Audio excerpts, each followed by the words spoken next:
이 시간 우리에게 주시는 하나님의 말씀은 구약성경 출애굽기 19장의 말씀입니다.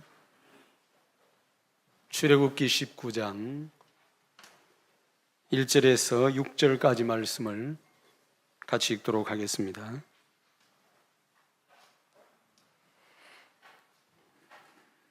제가 가지고 있는 성경으로 구약성경 110쪽에 있는 하나님의 말씀 출애굽기 19장 1절에서 6절까지 우리 한 목소리로 읽고 하나님께 아멘으로 화답하여 주시기 바랍니다. 다 같이 읽습니다. 이스라엘 자손이 애굽 땅을 떠난 지 3개월이 되던 날 그들이 시내 광야에 이르니라. 그들이 러비딤을 떠나 시내 광야에 이르러 그 광야에 장막을 치되 이스라엘이 거기 산 앞에 장막을 치니라. 모세가 하나님 앞에 올라가니 여호와께서 산에서 그를 불러 말씀하시되 너는 이같이 야곱의 집에 말하고 이스라엘 자손들에게 말하라. 내가 애굽 사람에게 어떻게 행하였음과 내가 어떻게 독수리 날개로 너희를 업어 내게로 인도하였음을 너희가 보았느니라. 세계가 다 내게 속하였나니 너희가 내 말을 잘 듣고 내 언약을 지키면 너희는 모든 민족 중에서 내 소유가 되겠고 너희가 내게 대하여 제사장 나라가 되며 거룩한 백성이 되리라. 너는 이 말을 이스라엘 자손에게 전할지니라. 아멘. 옆 사람 보면서 축복하십시다. 여호와 샬롬. 다시 한번 합시다. 여호와 샬롬. 평강의 하나님께서 때마다 일마다 여러분들의 삶과 여러분들의 길을, 여러분들의 걸음을 인도하시고 지키시기를 주님의 이름으로 축복합니다. 뒤에 문 좀 닫아주시면 좋겠는데요. 뒤에 문. 나는 오래된 거리처럼 너를 사랑하고 나는 인류가 아닌 단 한 여자를 위해 쓴 잔을 죄다 마시겠지. 다시 한번 읽을까요? 나는 오래된 거리처럼 너를 사랑하고 나는 인류가 아닌 단 한 여자를 위해 쓴 잔을 죄다 마시겠지.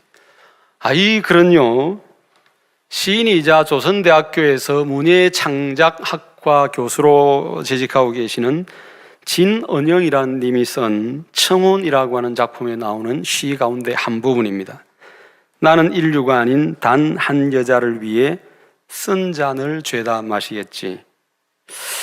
여러분, 청혼 이거 듣기만 해도 가슴이 좀 떨리는 단어잖아요. 2근 반, 3근 반 합쳐서 6근 정도 되는 이런 떨림이 있는 말입니다.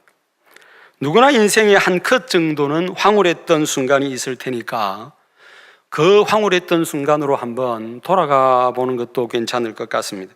오늘 우리가 읽은 본문을 한마디로 정의하면 나는 너와 결혼하였다라고 이야기할 수 있는 부분입니다. 나는 너와 결혼하였다. 결혼은 대부분의 청춘들에게 설레임을 갖게 하는 단어입니다. 최근 들어서 청년들이 결혼을 기피한다고는 이야기하지만은 제가 생각할 때는 결혼 그 자체에 대한 기피라기보다는 결혼 이후에 짊어져야 될 청춘들의 부담이 너무 크잖아요. 옛날에 저희들 같으면은 사골세 방에서 조그만한 전세, 그 다음에 조그만한 거 사고, 그 다음에 사고, 이게 마치 공식처럼 이렇게 이루어졌는데 지금은 누군가 장하성 교수의 말처럼 사다리가 그더 채워버리기 때문에 자연스럽게 올라갈 수 있는 게 없으니까 이런 것에 대한 부담 때문에 결혼에 대한 기피 현상이 일어나지 않았을까 생각합니다. 여러분, 유대인의 결혼 문화는 우리와는 조금 다릅니다. 그들에게는 정혼이라고 하는 특별한 문화가 있어요. 정혼이라고 하는 것은 결혼의 첫 번째 단계인데요. 양가 부모하고 같이 만나가지고 결혼을 약속하는 절차입니다.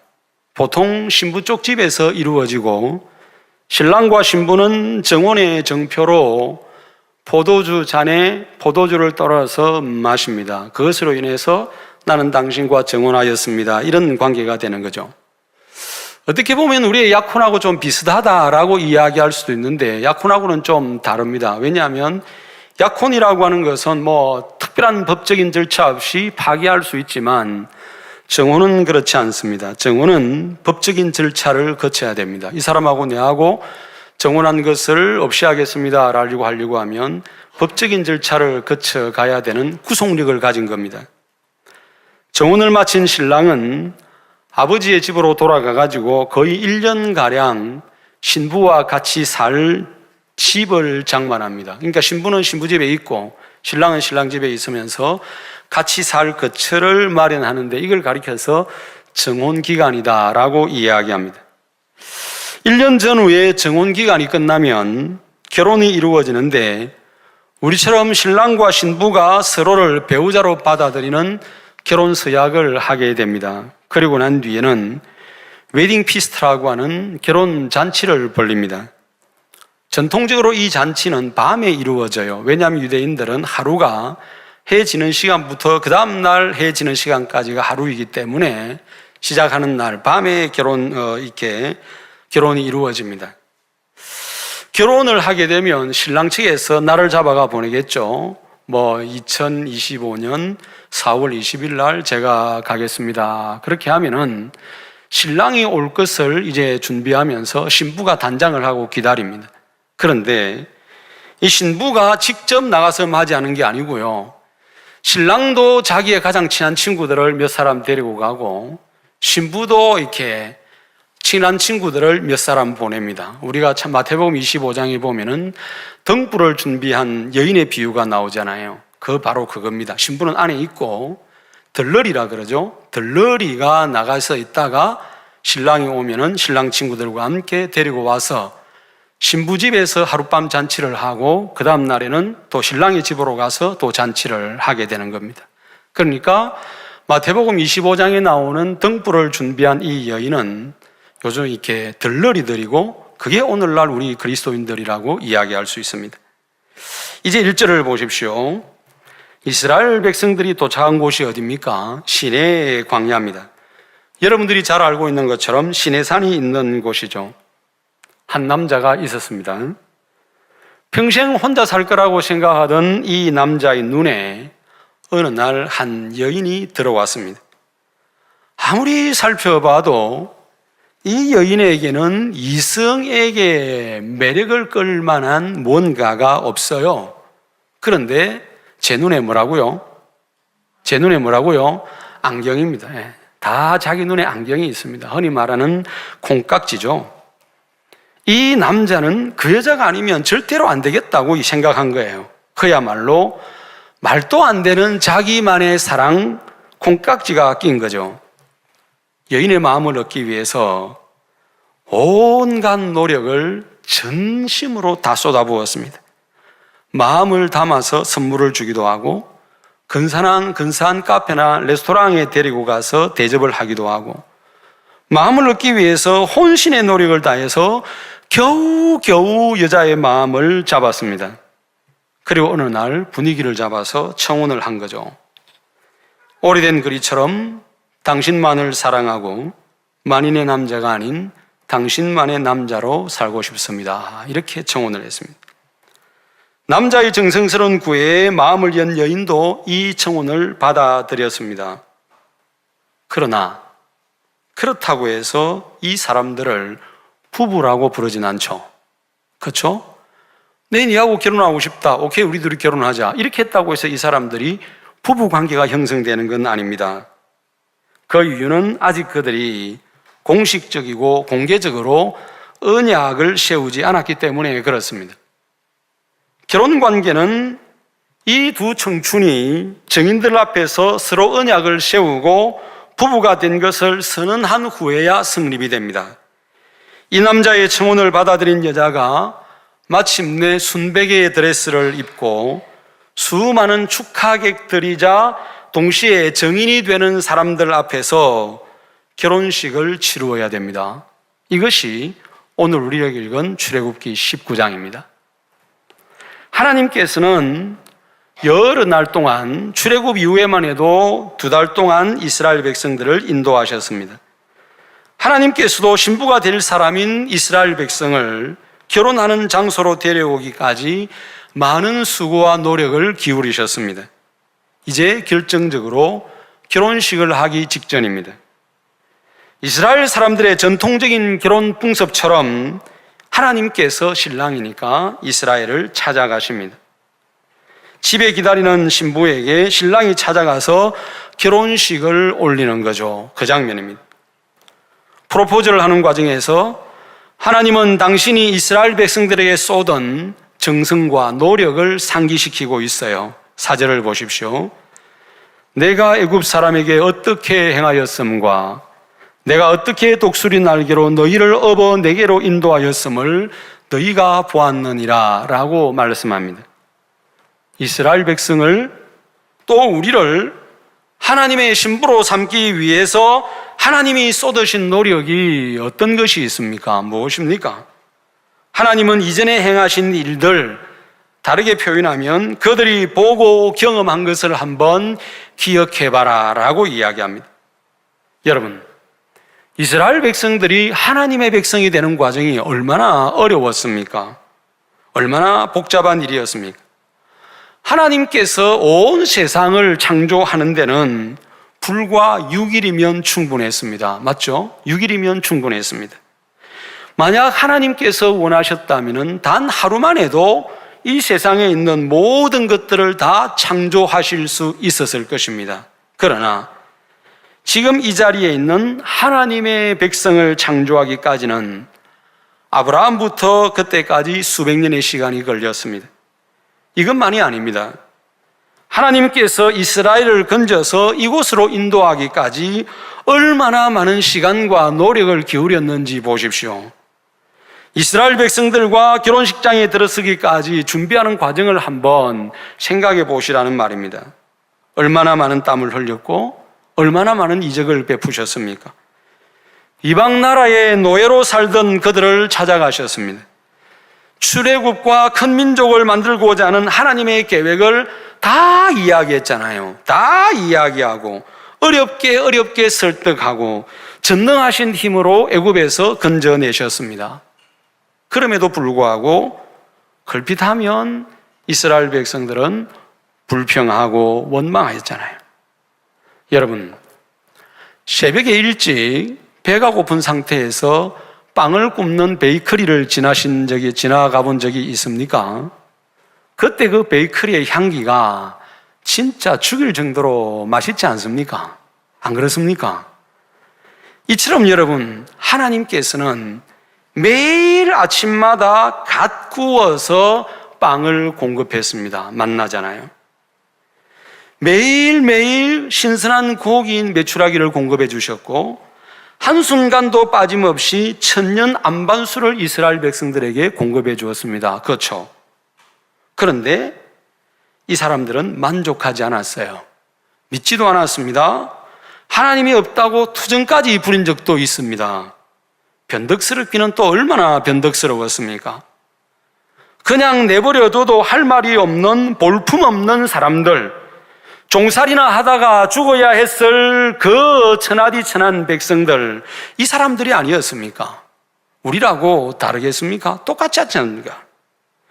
이 모든 것이 하나님을 사랑하는 한 백성을 창조하기 위한 하나님의 노력이었고 결혼이라는 언약 관계를 맺어가기 위한 과정이었습니다. 결혼을 한다는 건 매이는 거잖아요. 그렇죠? 결혼을 한다는 것은 매이는 겁니다. 매이기가 싫은 사람은 결혼하시면 안 됩니다. 결혼을 한다는 것은 매이는 것인데 여러분 생각해 보십시오. 하나님이 얼마나 자유로운 분입니까? 하나님이 사람에게 굳이 매일 이유가 뭐가 있겠습니까? 그럼에도 불구하고 하나님은 결혼이라는 관계를 통해서 여러분들에게 매이셨습니다. 저에게도 매이셨습니다. 매이신 겁니다. 이렇게 힘들고 오랜 시간 동안 복잡한 과정을 거친 이유는 하나님이 창조하신 그 어떤 것보다도 지금 이스라엘이, 제가, 여러분들이 그만큼 고귀하고 존귀한 사람들이기 때문에 그렇습니다. 이것은 5절에 이렇게 표현되고 있습니다. 내 소유라고 하는 말입니다. 너희는 모든 민족 중에서 내 소유가 되겠고 라고 하는 말입니다. 여기서 소유라는 말이 한번 따라 합시다. 쉐귤라라는 단어입니다. 히브리어로 쉐귤라라고 하는 단어의 의미는 가장 소중한 보석이라는 뜻을 가지고 있습니다. 이를테면 아침에 눈을 떴을 때 가장 먼저 바라보는 보석, 하루 종일 지나다가 마지막 잠들기 전에 보고 위로를 받으면서 잠드는 보석, 이게 쉐귤라입니다. 여러분들에게 쉐귤라는 뭡니까? 혹은 누굽니까? 여러분들에게 있어서 재산 목록 1호는 누굽니까? 하나님께는 여러분입니다. 하나님께는 여러분입니다. 그래서 나의 소유, 나의 쉐귤라 이렇게 불러주시는 것입니다. 그것도 그럴 수밖에 없는 것이 결혼한 남편에게, 결혼한 아내에게 가장 귀한 보석은 누구겠습니까? 남편이고 아내 아니겠습니까? 말라기 3장 17절에 보면 만군의 여호와가 이르노라 내가 나의 정한 날에 그들로 나의 특별한 소유를 삼을 것이요, 쉐귤라입니다. 또 사람이 자기를 섬기는 아들을 아낌같이 내가 그들을 아끼리라 라고 말합니다. 특별한 소유를 삼고 아들같이 아끼는 존재, 그게 쉐귤라입니다. 하나님은 우리를 세상의 어떤 특별한 존재보다도 더 귀하게 여기시기에 이만큼 공을 들이신 것입니다. 그렇다면 이제 결혼을 하는 상황에서 언약을 맺잖아요. 그 언약의 핵심된 내용이 뭡니까? 5절과 6절의 말씀을 다시 한번 같이 읽어보도록 하겠습니다. 시작. 세계가 다 내게 속하였나니 너희가 내 말을 잘 듣고 내 언약을 지키면 너희는 모든 민족 중에서 내 소유가 되겠고 너희가 내게 대하여 제사장 나라가 되며 거룩한 백성이 되리라. 너는 이 말을 이스라엘 자손에게 전할지니라. 아멘. 다시 한번 아멘 합시다. 아멘. 이 본문은요, 구약 성경에서 가장 중요한 본문입니다. 구약에 수많은 성경이 있지만 가장 소중한 본문 중에 하나가 바로 이 본문입니다. 마치 신약 성경의 요한복음 3장 16절만큼 소중한 본문입니다. 너희는 모든 민족 중에서 내 소유가 되겠고 너희가 내게 대하여 제사장 나라가 되며 거룩한 백성이 되리라. 5절에 나오는 언약을 지킨다는 말은 무슨 의미일까요? 원어적으로 보면은 하나님과 맺은 약속을 늘 깨어서 지키고 그 약속을 마음속 깊이 간직하며 항상 그 언약을 쫓아 행한다라는 뜻을 가지고 있습니다. 저는 영어를 잘 모릅니다. 여기 우리 영문학과를 전공하시고 수십 년간 학생들에게 영어를 가르친 교수님 앞에서 이렇게 좀 문자 쓰기는 그렇지만 제가 살펴보니까 영어로 계약을 맺는다라고 이야기할 때 단어가 두 개가 보이더라고요. 다른 도 많이 있겠지만은 그 중에 하나가 컨트랙트라고 하는 말인데 이 말은 기본적인 전제가 가장 중요한 것이 계약 당사자 간의 이익관계가 형성되어야 됩니다. 그러니까 이익이 전제가 되는 거죠. 김경동 장로님, 계약할 때 저쪽 이익, 내 이익 따지죠? 네, 그렇습니다. 계약에서 가장 중요한 것은 이 컨트랙트라고 하는 말은 당사자의 이익입니다. 다른 하나는 언약이라고 하는 말이 있습니다. 우리가 쓰는 이 언약이란 말입니다. 이 단어는 커버넌트라고 하는 단어입니다. 이 단어의 가장 기본적인 전제는 뭐냐 하면 신뢰입니다. 가장 기본적인 것이 신뢰입니다. 지금 하나님은 이스라엘과 커버넌트를 체결하려고 하는 거예요. 이건 의무나 율법적인 요구가 아닙니다. 그동안 베풀어 주신 은혜와 사랑이 너무 감사하여서 자발적으로 순종하여 하나님의 말씀을 지키는 것, 다르게 이야기하면 하나님께서 요청하는 것을 지키겠습니다. 그 신뢰관계를 반드시 지키겠습니다 라고 하는 약속입니다. 결혼이라는 게 그렇지 않습니까? 결혼을 이야기할 때 성경은 그리스도와 교회의 관계를 가지고 말씀합니다. 나아가 재림하실 그리스도를 기다리는 성도와 교회의 모습 역시 신랑을 기다리는 신부의 모습으로 그림을 그려 놓았습니다. 우리는 압니다. 의무감으로 하는 사랑은 절대로 오래가지 못하고 목숨은 더더욱 걸지를 못합니다. 포장된 사랑이고 형식만 남아있기 때문에 언제든지 중단될 수도 있고 버릴 수도 있는 것이 바로 이런 것들입니다. 그렇지만 우리가 누군가를 진정으로 사랑한다고 할 때 마치 어머니나 아버지가 자식을 사랑하는 것처럼 진정으로 사랑한다고 할 때 그 사랑은 자발적이고 헌신적입니다. 그렇지 않습니까? 여기에는 의무감보다도 헌신이 더 큽니다. 어떤 것도 양보할 수 있고 얼마든지 희생할 수 있어요. 교회를 향한 예수님의 사랑, 우리를 향한 하나님의 사랑이 의무감 때문에 하는 것이겠습니까? 율법에서 하라고 하니까 하는 것이겠습니까? 아니잖아요. 정말 볼품없고 가치없는 나를 구하여서 당신의 신부로 삼기 위해서 그리스도는 모든 것을 버리셨습니다. 심지어 생명까지. 그리고 마침내 부활하여서 우리 구원의 보증이 되어주셨고 우리 부활의 첫 열매가 되어주시지 않으셨습니까? 그럼에도 불구하고 예수 하나님의 모습을 보십시오. 너희가 내 말을 잘 듣고 내 언약을 지키면 이라고 말씀합니다. 여러분 좀 놀랍지 않습니까? 이게 우리가 좀 주목해야 될 부분입니다. 절대적인 권위를 가지고 얼마든지 이렇게 살아라 라고 명령할 수 있음에도 불구하고 그리고 그것이 내 뜻이야 라고 말씀할 수 있음에도 불구하고 하나님은 지금 그렇게 하지 않습니다.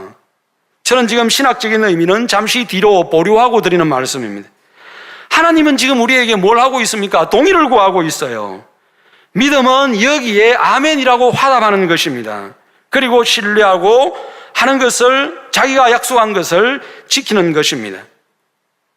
결혼하기 전에는 모든 사람의 아내, 모든 사람의 남편이 될 수 있었고 되어도 아무 상관이 없어요. 그러나 결혼을 하고 나면 달라지잖아요. 오직 한 사람의 아내, 오직 한 사람의 남편만 되어야 됩니다. 그 두 사람은 가정이라고 하는 울타리 안에서 신뢰를 바탕으로 사랑의 집 짓기를 해야 되는 것이죠. 이것이 결혼이 가지는 의미입니다. 결혼 언약은 오직 한 사람에게만 사랑과 신의를 다 바치겠다는 약속이 전제가 되어 있습니다. 그 약속은 행복한 가정을 이루어가는 데 있어서 가장 소중하고 가장 필수적인 요소입니다. 하나님의 말씀을 들은 이스라엘 백성들의 반응을 보십시오. 8절을 보면 백성이 일제히 응답하여 이르되 여호와께서 명령하신 대로 우리가 다 행하겠습니다 라고 이야기합니다. 이것은 예라고 하는 말입니다. 신의와 사랑을 요구하는 하나님께 그렇게 하겠다는 응답이요 약속입니다. 이제 둘이 부부가 되기 위한 모든 준비가 다 갖추어졌습니다. 18절 읽지는 않았지만은 한번 보십시오. 시내산에 연기가 자욱하니 여호와께서 불 가운데서 거기 강림하심이라 라고 이야기합니다. 마침내 찾아오신 거죠. 하나님께서 친히 자기의 신부된 이스라엘 백성들을 찾아오십니다. 마치 이제 결혼을 웨딩식장으로 들어가기 직전입니다. 신랑 되신 하나님께서 신부된 우리에게 결혼 반지를 끼웁니다. 영원히 변하지 않고 신뢰와 존중 그리고 사랑으로 이 결혼을 유지하겠다는 약속의 증거입니다. 불과 50일 전만 하더라도 바로의 통치 아래에서 신음하며 먼지를 뒤집어 쓰고 죽도록 일만 하면서 노예로 살아가던 사람이 도무지 갚을 수 없는 사랑을 받고 절대의 지존자이신 하나님의 신부가 되어진 것입니다.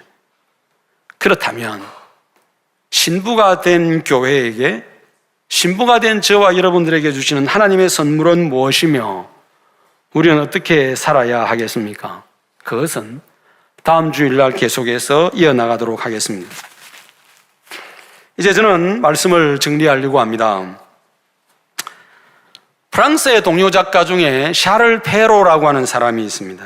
이 사람이 오랫동안 전해 내려오던 쌍드리옹이라고 하는 여기 이 민담, 거의 전래동화 수준, 우리 콩쥐파치 수준 이런 수준의 이야기를 작품으로 만들어서 발표했습니다. 그게 신데렐라입니다. 신데렐라라고 하는 이름은 죄를 뒤집어 쓰다 혹은 부엌에서 일하는 여인 이런 뜻을 가지고 있는 단어입니다. 그 이름처럼 천하게 살던 신데렐라는 한 요정의 도움으로 왕자와 춤을 출 수 있는 기회를 얻게 되었고 그로 인하여서 왕자와 결혼하여 오래도록 행복하게 산다는 이야기가 신데렐라의 이야기잖아요. 기억하시죠? 누군가에 의해 꾸며진 이야기지만은 이것이야말로 우리를 돌아보게 하는 동화입니다. 우리가 바로 이 동화 속 주인공인 신데렐라이기 때문에 그렇습니다. 죄의 노예가 되어서 살았습니다. 지금 교회 밖에 있는 세상 사람들처럼 하나님을 알지 못한 채 악한 사탄이 시키는 대로 살았습니다. 그런데 하나님께서 그 큰 은혜와 사랑으로 여러분을 그리고 저를 구원해 주셨습니다. 그것만 해도 너무너무 감사한데 하나님께서 우리를 하나님이 소지하고 있는 보물들이 얼마나 많이 있겠습니까? 그 수많은 보물들 가운데 가장 소중한 보물이야 나의 세귤라, 이렇게 불러주신 것입니다. 여러분, 이런 하나님께서는 지금까지 신의를 지켜오셨습니다. 항상 우리를 생각합니다. 심지어 손바닥에 저와 여러분들의 이름을 새겨놓고 마치 지문 들여다보듯이 우리를 들여다보고 계십니다. 들여다보시다가 허무한 미소로 바라보시면서 순간 격하게 용서 넘쳐 오르는 사랑을 견디지 못하면 우리에게 다가와서 안아주십니다. 이걸 스바냐는 이렇게 이야기했습니다. 너의 하나님 여호와가 너의 가운데 계시니 그는 구원을 베푸실 전능자이시라. 그가 너로 말미암아 기쁨을 이기지 못하여 하시며 너를 잠잠히 사랑하시며 너로 말미암아 즐거이 부르며 기뻐하시리라. 하나님의 삼중적인 사랑이 나타나 있습니다. 기쁨을 이기지 못하는 사랑, 잠잠히 사랑하시는 모습, 우리로 말미암아 즐거이 부르며 기뻐하시는 모습, 이것이 신부된 저와 여러분들을 바라보시는 하나님의 모습입니다. 기도하겠습니다. 고마우신 하나님 아버지, 은혜를 베풀어 주시고 오늘 또 저희들을 주님 앞으로 부르셨습니다. 지금도 우리를 향하여 부르는 그 사랑의 세레나데를 저희들은 듣고 있습니다. 그가 너로 말미암아 기쁨을 이기지 못하시며 너를 잠잠히 사랑하시며 너로 말미암아 즐거이 부르며 기뻐하시리라. 이것은 스바냐 입을 빌려서 우리에게 주신 하나님의 고백입니다. 하나님, 우리도 이 고백에 대하여 하나님께 사랑을 입으로, 삶으로, 찬양으로 고백하면서 살아가게 하시고 하나님과 맺은 신의를 지킬 수 있는 우리 모든 성도님들이 되게 하옵소서. 살아계신 예수님 이름으로 기도드리옵나이다. 아멘.